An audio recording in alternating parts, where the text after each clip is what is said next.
Wilt Chamberlain.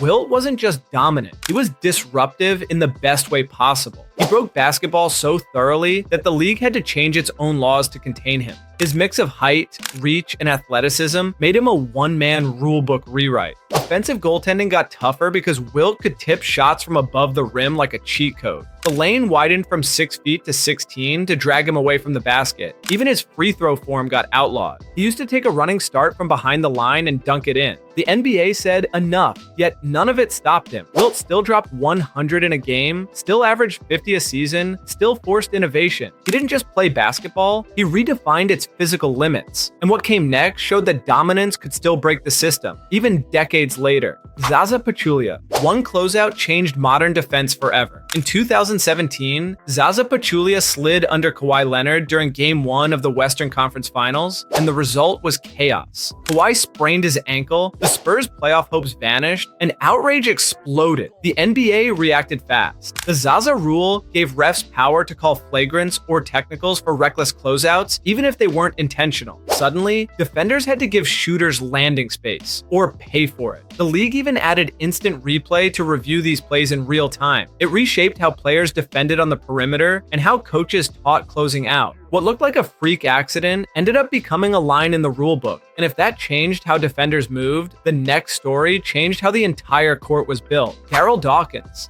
Darryl Chocolate Thunder. Dawkins didn't just dunk. He detonated. His slams were so violent that in 1979, he shattered 2 backboards in 1 month. It wasn't just a spectacle, it was a safety crisis. The NBA had to act before someone got hurt by raining glass. That's when breakaway rims were born, designed to flex under pressure instead of exploding. Tempered glass backboards followed soon after, turning chaos into innovation. Dawkins' power forced engineers to rethink basketball's very hardware. Without him, every thunderous dunk we see today might still risk shards flying into the crowd. He turned destruction into progress, making the game safer and more spectacular all at once. And while Dawkins changed steel and glass, the next man's dominance forced the league to reshape the floor itself. George Mikan. Before Wilt, there was Mikan, the original problem. In the early 1950s, George Mikan was a 6'10" monster when most players barely scraped 6 feet. He lived under the rim, scoring at will because the lane was only 6 feet wide. The NBA responded by doubling it to 12 and adding the offensive 3-second rule to stop big men from camping in the paint. That change opened up the floor, sped up the pace, and introduced the idea of player movement. Even with the adjustments, Mikan stayed elite, still leading the league in scoring. He was the first player so dominant that the league physically restructured itself around him. Mikan made the NBA realize that to grow, it had to evolve,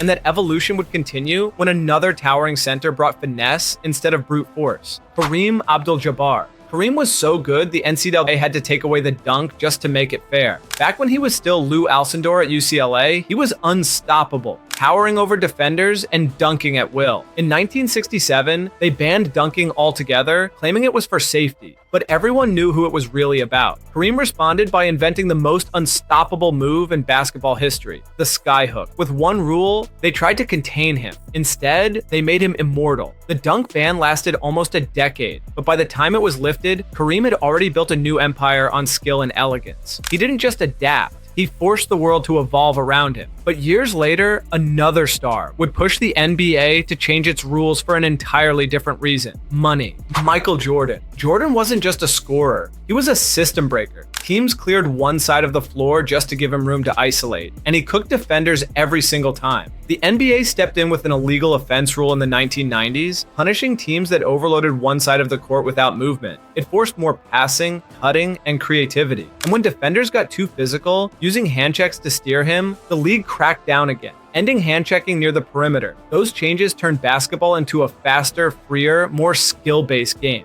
Jordan didn't just dominate within the rules, he changed what offense looked like entirely. His impact built the foundation for today's wide-open play style, and while Jordan altered how the game was played, the next legend changed how teams could pay their stars. Larry Bird didn't just change the game on the court, he rewrote it off the court too. When the NBA introduced the salary cap in 1983, they faced a problem. How could teams afford to keep their legends? Enter the Bird exception. Named after Larry himself, it let teams go over the cap to re-sign players who had been loyal for 3 straight years. It preserved dynasties, rewarded consistency, and stabilized rosters across the league. Bird was the first to benefit, and the rule became the blueprint for how modern contracts work. It shaped free agency, created flexibility, and helped teams build legacies instead of losing stars to money issues. Bird's name lives in every contract negotiation today, but not every financial move in basketball history was smart. Some were absolute disasters. Ted Stepien. Ted Stepien might be the worst owner the NBA's ever seen, and that's saying something. In the early 1980s, he traded away the Cavaliers' first-round picks for 5 straight years, gutting the franchise and handing other teams future superstars. The league had to step in before Cleveland self-destructed entirely. The Stepien rule was born, preventing teams from trading first-round picks in consecutive future drafts. It saved organizations from their own recklessness. The rule still shapes trade negotiations today, decades later. Stepien's mistakes were so infamous that his name became shorthand for what not to do as an owner. His chaos created structure, but while his rule kept teams from destroying their future, the next one made sure young stars could finally cash in on theirs. Derrick Rose. In 2011, Derrick Rose became the youngest MVP in NBA history, and his success exposed a flaw in the system. Back then, a player finishing their rookie deal could only earn up to 25% of the salary cap, even if they were already elite. So during the 2011 lockout, players pushed for a change, and the Derrick Rose rule was born. It allowed young stars who earned MVPs or multiple All-NBA honors to sign extensions worth up to 30% of the cap. Rose's historic rise opened the door for future phenoms like Luka Doncic and Ja Morant to secure their financial future sooner. The rule kept superstars loyal while rewarding greatness early. It was a win-win for players and teams alike. But first, only cool people are subscribed to this channel, so hit that subscribe button before we go any further. James Harden. James Harden mastered the art of deception. For years, he manipulated the rulebook, leaning into defenders, hooking arms, and flailing legs to bait whistles. His free throw attempts were legendary and infuriating. Fans called it boring. Coaches called it broken. The NBA finally had enough.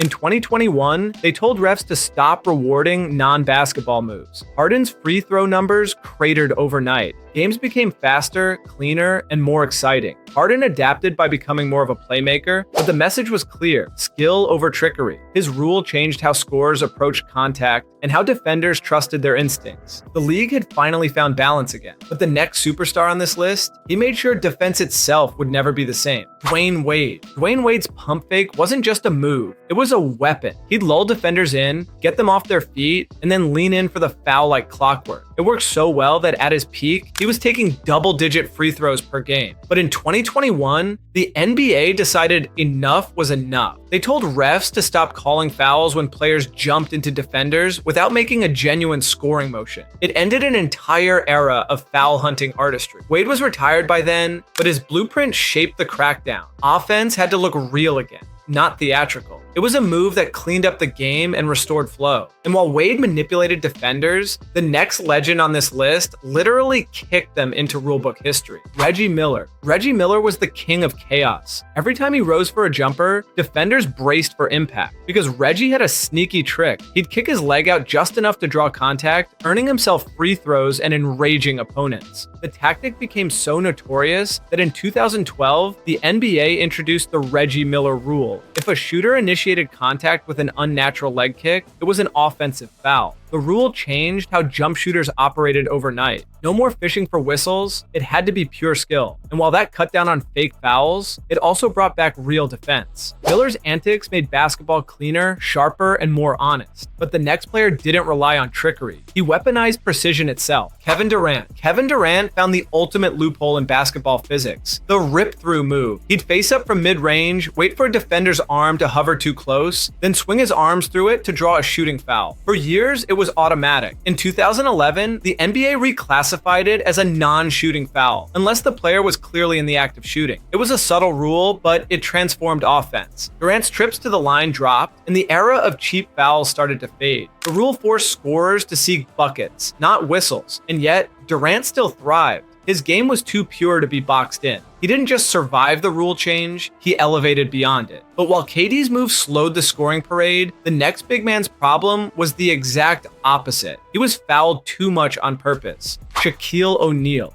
Shaq was such a force that teams started fouling him before he even touched the ball. The Hack-a-Shaq strategy was brutal but effective. Send him to the line, slow the game, and pray he missed. It worked so well, it nearly ruined the flow of basketball. By 2008, the league stepped in. They ruled that in the final 2 minutes, any intentional foul away from the ball would result in a free throw and possession for the offense. It made Hack-a-Shaq too costly to use late in games. Shaq's dominance forced coaches to defend honestly when it mattered most. He changed how teams handled superstars who couldn't shoot free throws and how the NBA protected its product. And speaking of slowing the game down, the next player had a rule made just for his bulldozer-style offense. Charles Barkley. Charles Barkley was a one-man traffic jam. In the 90s, he'd back a defender down for what felt like an eternity, 10, 12, sometimes 15 seconds, before finally spinning into a move. It was effective, but it dragged games to a crawl. The NBA had seen enough. In 1999, they introduced the 5-second back to the basket rule. Players now had just 5 seconds to make a move or pass when backing down near the post. The change sped up possessions and forced creativity. Barkley didn't break a rule. He simply exposed how slow the game could get. The NBA fixed it by literally putting the clock on post play. And while Barkley's change was about pacing, the next one came from a man who changed both basketball style and its culture.